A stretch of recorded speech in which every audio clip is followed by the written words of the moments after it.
বিয়ের আগেই যেসব অভিনেত্রী মা হয়েছেন বিস্তারিত হচ্ছে প্রতিবেদনায়। বলিউড তারকাদের বিয়ে, প্রেম ও ব্যক্তিগত জীবন নিয়ে তার ভক্তদের কৌতূহলের শেষ নেই।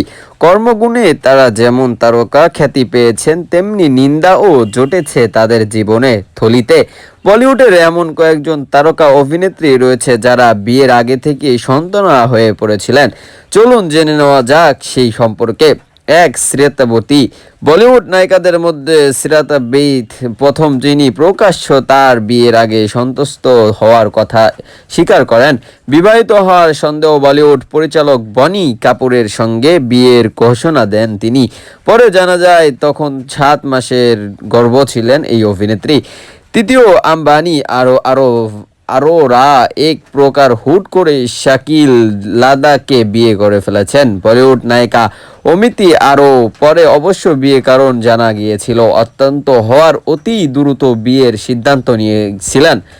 সেলিনা জিটলি বিয়ের আগে অন্তত হওয়ার খবর বিয়ের 8 মাসের মাথায় চমক সন্তানের জন্ম দেন। বলিউডের এই নায়িকা তার অস্ট্রেলিয়ান ছেলে বন্ধু পিটার হ্যাককে হুট করে বিয়ে করার পরেই এই ঘটনা ঘটে।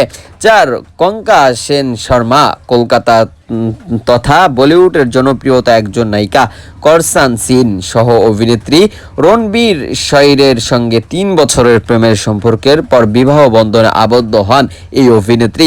কিন্তু বিয়ের 6 মাসের মাথায় শিশু পুত্রের জন্ম দেন ঘনশা। স্বাভাবিকভাবেই বলা যায় বিয়ের আগেই সন্তান ছিলেন এই অভিনেত্রীর।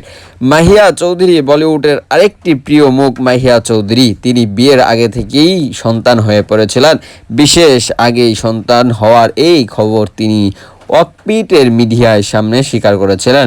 6, সাকিরা। বলিউডের তারকা কামাল হাসানের সঙ্গে প্রেমিকার সম্পর্কে জড়িয়েছিলেন অভিনেত্রী সারিকা, যার ফলে বিয়ের আগেই সন্তান হয়ে পড়েন এই অভিনেত্রীর। এই প্রক্রিয়া প্রেমের ফসল বর্তমান বলিউডের নায়িকা দ্রুত হাসান।